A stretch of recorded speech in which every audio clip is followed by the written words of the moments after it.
우다지 썰전입니다. 오늘은 시스템 반도체 설계 솔루션 기업이죠. 가온칩스의 성장 가능성을 놓고 한번 이야기 나눠보겠습니다. 그 삼성 파운드리의 핵심 디자인 솔루션 파트너 DSP라고 하죠. 이 가온칩스가 과연 지속적인 성장을 이어갈 수 있을 것인가? 이게 오늘 저희 핵심 질문입니다. 저는 가온칩스의 그 강력한 기술력, 또 시장 지위, 그리고 뚜렷한 성장 동력, 이런 걸 봤을 때 상당히 좀 긍정적으로 미래를 보고 있습니다.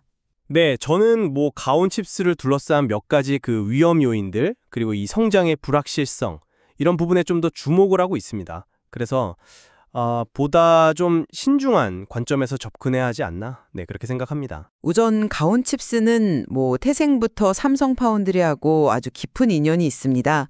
아시겠지만 과거 삼성 파운드리의 주요 파트너였던 알파칩스 출신 핵심 인력들이 이제 주축이 돼서 설립됐고, 아주 오랜 협력 경험을 통해서 삼성과 함께 성장하는 그런 파트너십을 구축했죠.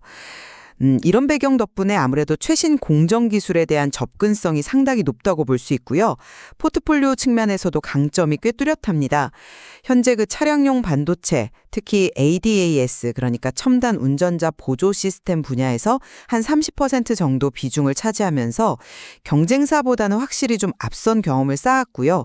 또 AI나 고성능 컴퓨팅, HPC 분야가 한 50%를 차지하면서 미래 성장 산업에 딱 집중하고 있는 모습입니다.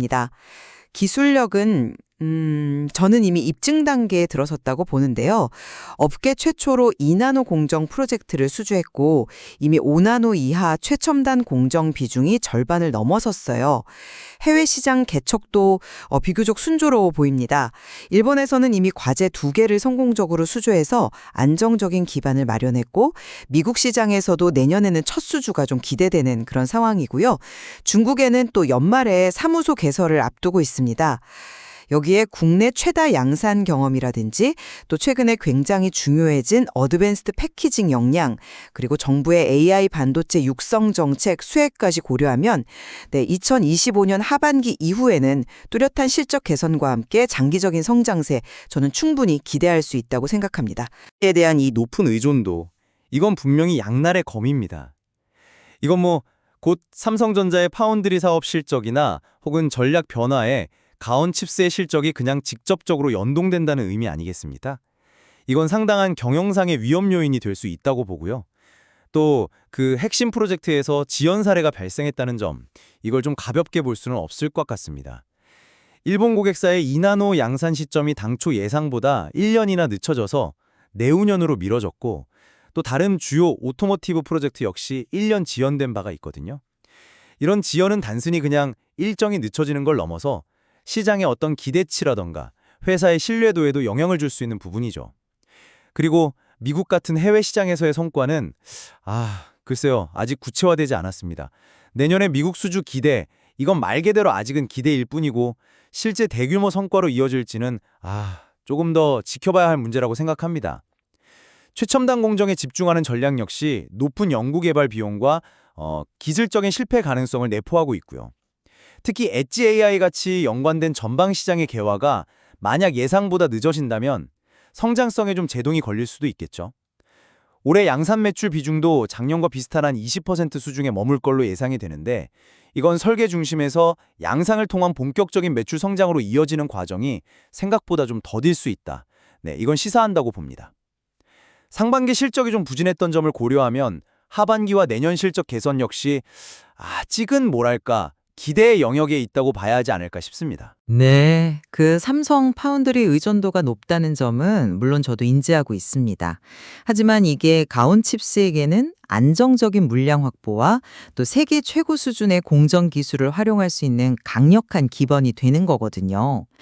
최근에 삼성이 테슬라 같은 대형 고객사에 첨단 공정 물량을 수주했다, 이런 소식들처럼 삼성의 성과는 곧 가온칩스의 수혜로 이어질 가능성이 높다고 봐야죠.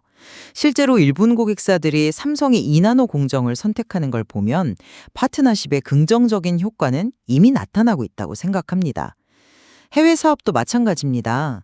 일본 시장에서의 성공적인 안착을 발판 삼아서 미국과 중국 시장으로 이제 확장해 나가는 단계로 봐야 하지 않을까요?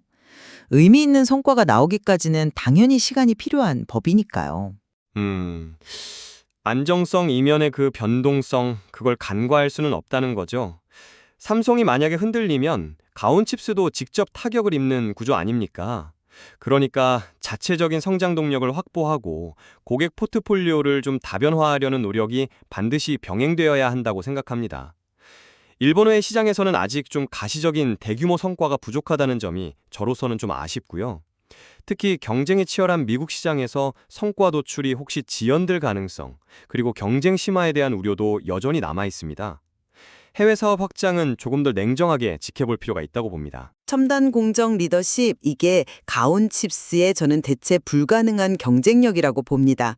2나노 공정 프로젝트를 가장 먼저 수주했다는 건 기술적 우위를 명확히 보여주는 사례이고, 이건 당연히 후발주자들에게는 높은 진입 장벽으로 작용할 겁니다.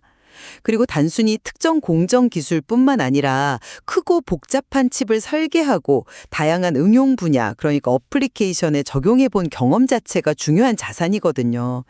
특히 오토모티브 ADS 분야에서의 경험은 향후에 로봇이라든지 도심 항공교통 UAM 같은 신사업으로 확장될 수 있는 그런 잠재력까지 가지고 있다고 생각합니다.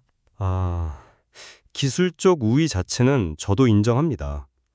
근데 바로 그 최첨단 공정에서 핵심 프로젝트인 일본 2나노 공정이 1년이나 지연되었다는 사실, 이걸 그냥 가볍게 넘길 문제는 아니라고 봅니다.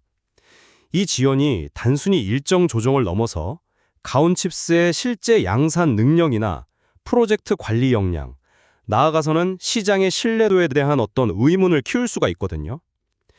기술력 입증과 안정적인 양산으로 수익을 창출하는 것, 이건 분명히 좀 다른 차원의 이야기입니다. 기술적 리더십이 실제 실적으로 원활하게 연결될 수 있을지에 대한 불확실성은 여전히 남아있다고 봅니다. 네, 정리하자면 저는 가온칩스가 삼성 파운드리라는 강력한 우군과의 파트너십, 그리고 2나노 선점 같은 검증된 최첨단 기술력, 또 일본 시장을 필두로 한 점진적인 해외 시장 확장, 이런 긍정적 요인을 두루 갖추고 있다고 봅니다. 단기적인 프로젝트 지연이나 실적 변동성은 성장 과정에서 충분히 나타날 수 있는 현상이고요. 장기적인 성장 잠재력은 여전히 유효하다, 이렇게 판단합니다. 저는 그 삼성 의존성에 따른 내재적 위험, 그리고 주요 프로젝트의 지연 사례에서 나타난 불확실성, 또 아직 가시화되지 않은 해외 시장 성과, 이런 것들을 좀 종합적으로 고려할 때 보다 신중한 시각을 유지해야 한다는 입장입니다. 성장 가능성 이면에 존재하는 이러한 위험 요인들을 충분히 인지하고 접근할 필요가 있다는 거죠. 네, 분명 가온칩스의 미래는 기회와 도전 과제가 뚜렷하게 공존하고 있습니다. 삼성 파운드리와의 파트너십이 앞으로 어떻게 더 공고해지고 발전할지, 또 해외 수주 노력이 구체적인 대규모 성과로 이어질 수 있을지, 그리고 이 최첨단 공정 기술이 성공적으로 양산 단계에 안착해서 실적 성장을 이끌 수 있을지, 이런 부분들이 향후 가온칩스의 성장을 가늠할 핵심 변수가 될 것 같습니다. 네, 오늘 저희가 나눈 이런 다양한 관점들을 바탕으로 시청자 여러분께서도 가온칩스의 앞으로의 행보를 주의 깊게 한번 지켜보시면 좋을 것 같습니다.